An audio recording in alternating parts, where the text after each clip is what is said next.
Қажет болса, мен орнымды беремін, деді әкесі жай ғана. Қажет емес, деп айқайлады Ілияс. Сіздің жомарттығыңыз бізге керек емес. Бұл менің отбасым. Кім кімге орын береді, соны мен шешемін. Бұл үйде кім бастық, балам, деп бастады Сапарбай аға, бірақ Ілияс бөліп жіберді. Ондай қимылдардың керегі жоқ. Біз театрда отырған жоқпыз, Сапарбай аға. Мен әйелімнің анама орнын бергенін қалаймын. Бұл меніңше қалыпты жағдай. Солай емес пе? Ләйла селк ете түсті. Бөлмедегі тыныштық тіпті шыңылдап кеткендей болды. Ішінде бір нәрсе ауырсып жиырылып қалды. Бұл енді жай ғана жиһаз туралы дау емес еді. Бұл соңғы 2 жыл бойы оның өмірін ұстап тұрған әлсіз тіректің күйреуі еді. Күйеуінің біртіндеп бәріне наразы, үнемі бірдеңе жетіспейтін адамға айналуы. Ол соңғы рет қашан Ілиястың өзіне мейіріммен қарағанын да ұмытқан. Шаршаған жоқсың ба деген сөздің орнына тек пышақ қайды. Неге бұлай? Кім ұмытты?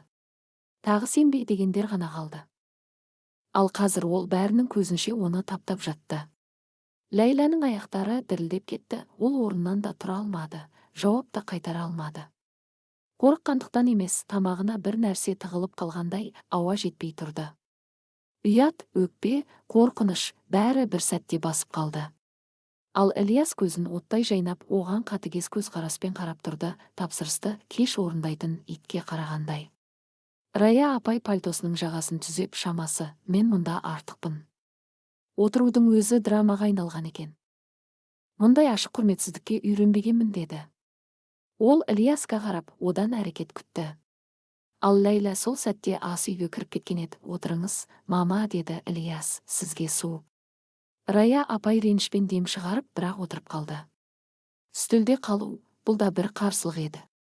Ләйла ас үйде табуретканың шетіне отырып, бетін алақанына тығып, ауыр күрсінді. Неге дәл қазір? Неге жұрттың көзінше? Неге ол үнемі ауыртады? Есік сықырлады. Ол басын көтермеді, кім екенін білді. Бақыттысың ба? Деді Ілияс салқын үнмен. Нағыз мереке жасапсың. Күйеуіңді жұрттың алдында масқараладың. Құттықтаймын, мен олай істегім келген жоқ. Мен жай ғана шаршадым. Деді Ләйла. Сен ешқашан ештеңе білмейсің, деді ол, есікті жауып.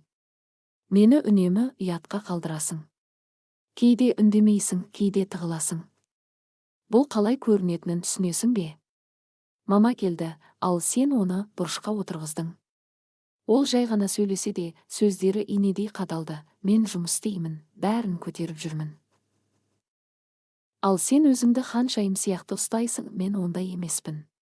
Деді Ләйла. Маған қиын, саған қиын ба? Деді ол жақындап. Ал маған оңай ма? Ол шығып кетті. Дәлізде тақтай сықырлады.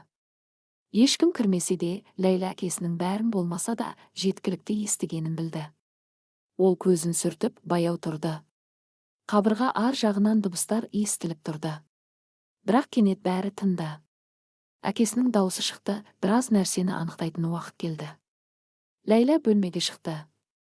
Сапарбай аға бәріне қарап. Мен ешкімге қызымды қорлауға жол бермеймін, деді.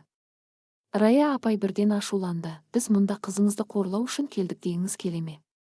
Ілияс күліп, бұл менің үйім, деді. Сапарбай аға сабырмен. Ал Ләйла, менің қызым. Ол зат емес, жиһаз емес.